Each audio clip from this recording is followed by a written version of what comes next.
මේ සුදයාම කියන්නේ මොකක්ද? මේක සමාජ රෝගයක්ද?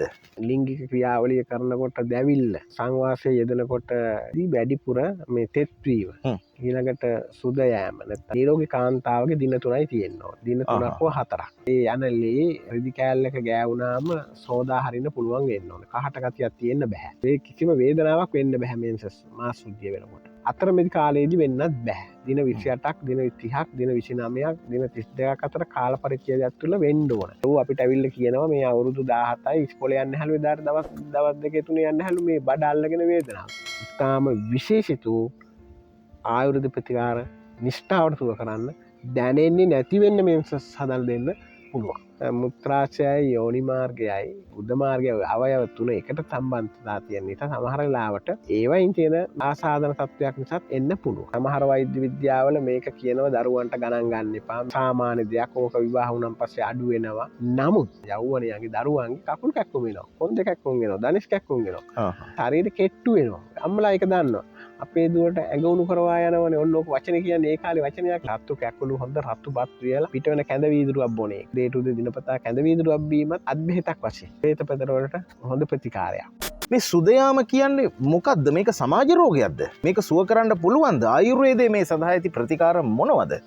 ඉතින් මෙන්න මේ පිළිබඳව කතා කරන්න මාත් සමග ඉන්නවා වෙලියත්ත ආයුර්වේද රෝහලේ උපාධිධාරී ජ්‍යෙෂ්ඨ ආයුර්වේද වෛද්‍ය අනුර විජේසේකර මහත්මයා.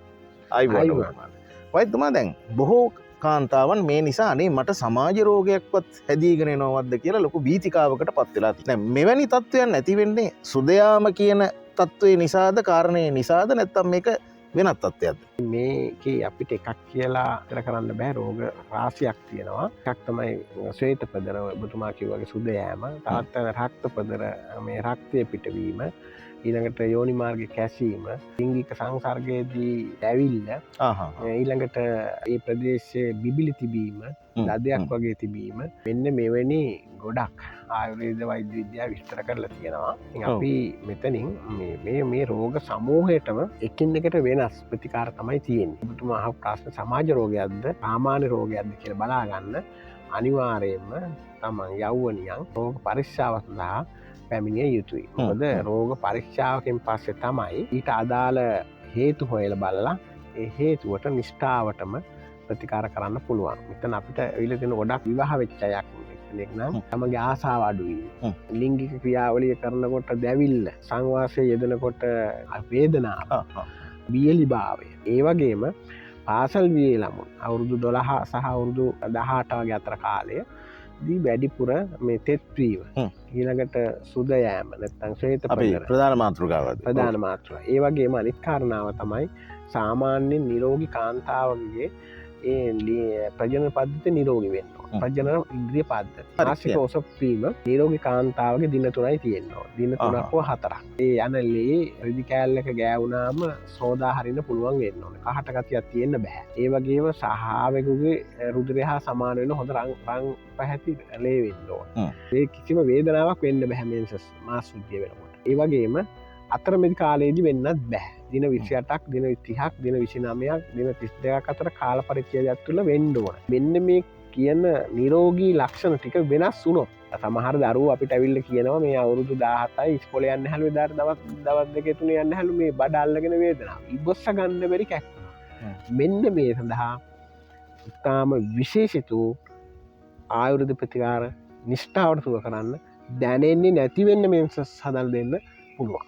හරි. වෛද්‍යතුමා දැන් එතකොට දැන් ඔය කාරණා වලට අදාළ කාරණයක් නේ ඔය සුදයාම කියන මේ තත්ත්වයේ රෝග තත්ත්වයේ. දැන් එතනදී මේ සුදයාම කියන තත්ත්වය ඇති වෙන්න මොන වගේ හේතු කාරණා ටිකක්ද බලපාන්නේ? ඒකට ප්‍රධාන වශයෙන්ම බලපානවා තමන්ගේ ආහාර රටාව. අධික උෂ්ණ ආහාර ගැනීම, පවතින ජීවන විලාසය, යෝනි මාර්ගයේ අවට තියෙන දිලීර ආසාදන, විෂ බීජ තත්ත්ව, ඊළඟට එතනදී වෛද්‍යතුමා දැන් සමහර ප්‍රතිජීවක ඖෂධ වර්ග දීර්ඝ කාලයක් තිස්සේ ගන්නයි ඉන්නවා විවිධ රෝග සඳහා. ඒකත් හේතු වෙනවද? සමහර අයට ඒ තත්ත්වයක් එනවා. නමුත් තමන්ගේ විශේෂයෙන් භාවිතා කරන වැසිකිළිය පිරිසිදුතාවය කියන එකනේ. සනීපාරක්ෂකකම කියන්නේ කියන්නේ ඕකට. සනීපාරක්ෂක ඇඳුම් නැතිවීම. සමහර අවස්ථාවල එකම ඇඳුම දිනපතා සෝදන්නේ නැතුව ඇඳගෙන සිටීම පවුල් සසුන් ක්‍රම භාවිතාක විවිධ පවුල් සසුන් ක්‍රම උපත් පාලන ක්‍රම. මේවා ඉතින් විවාහ වෙච්ච කාන්තාවන්ටත් සුදයනගතිවල් සමහට අපි හිතන්නෙම නැති මුත්‍රා සාධන නිසා මුත්‍රාශයයි යෝනි මාර්ගයයි බුද්ධ මාර්ගය අවයව තුන එකට සම්බන්ධතා තියෙන නිසා සමහරලාවට ඒවයින් තියෙන මේ ආසාධන තත්ත්වයක් නිසාත් එන්න පුළුව. එතනදී වයිතුමා දැනට ආයුර්වේදය තුළ විශේෂම මේ සුදයාම කියන තත්වයට මොනවගේ ප්‍රතිකාරමාලාවද්ද තියෙන්නේ. ගොඩක් දුරට හොඳම මේ ප්‍රතිකාර තියෙන්නේ අංක එකේ ප්‍රතිකාර තියෙන්නේ සුදයෑමට ආයුර්වේද වෛද්‍ය විද්‍යාව. දැන් සමහර වෛද්‍ය විද්‍යාවල මේක කියනව දරුවන්ට ගණන් ගන්න එපා මේක සාමාන්‍ය දෙයක් ඕක විවාහ වුණාන් පස්සේ අඩු වෙනවා. නමුත් ඒක රෝගයක් ලෙස හොඳ විස්තරයක් කළ තියෙන ආයුර්වේද වෛද්‍ය විද්‍යාව.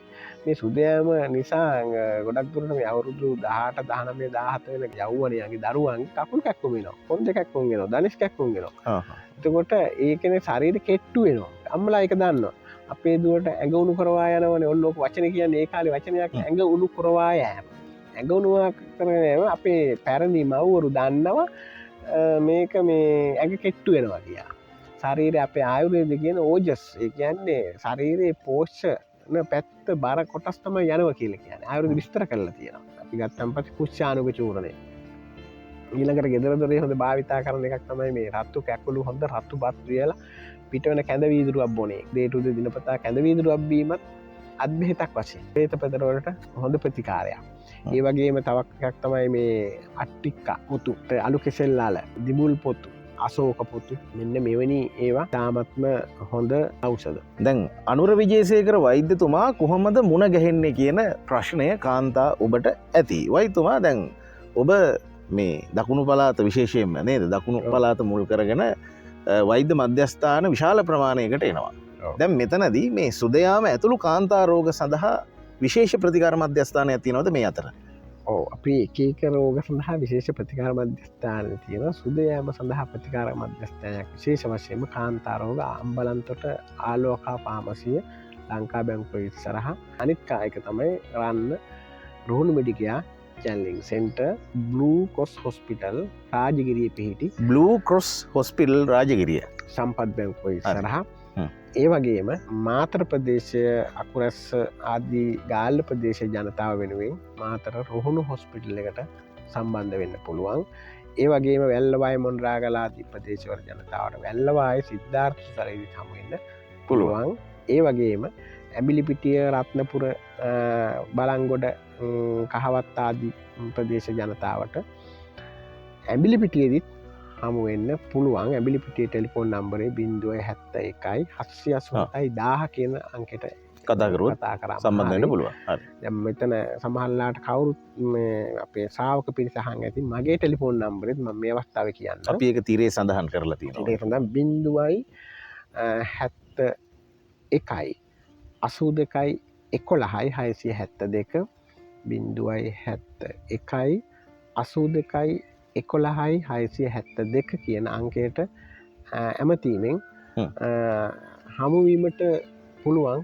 තමන්ගේ ප්‍රදේශයත් එක්ක ආසන්නම නගරය මට මේ ප්‍රකාශ කරන්න පුළුවන්. හරි. ඉතින් අද දවසේ අපි සාකච්ඡා කළේ විශේෂයෙන්ම මේ සුදයාම ඇතුළු අනිකුත් කාන්තා රෝග පිළිබඳව. ඉතින් අපි එතනදී අර මූලිකත්වයක් දීලා මෙතුමන් කතා කළා සුදයාම පිළිබඳව. ඉතින් මේ සියල්ල සඳහා සුපුරුදු පරිදි අපිට සම්පත්දායකත්වය ලබා දුන්නේ බෙලියත්ත ආයුර්වේද රෝහලෙහි උපාධිධාරී ජ්‍යෙෂ්ඨ ආයුර්වේද වෛද්‍ය අනුර විජේසේකර මහත්මයා. ඉතින් ඔබතුමාට ආයුබෝවන් කියලා නැවතත්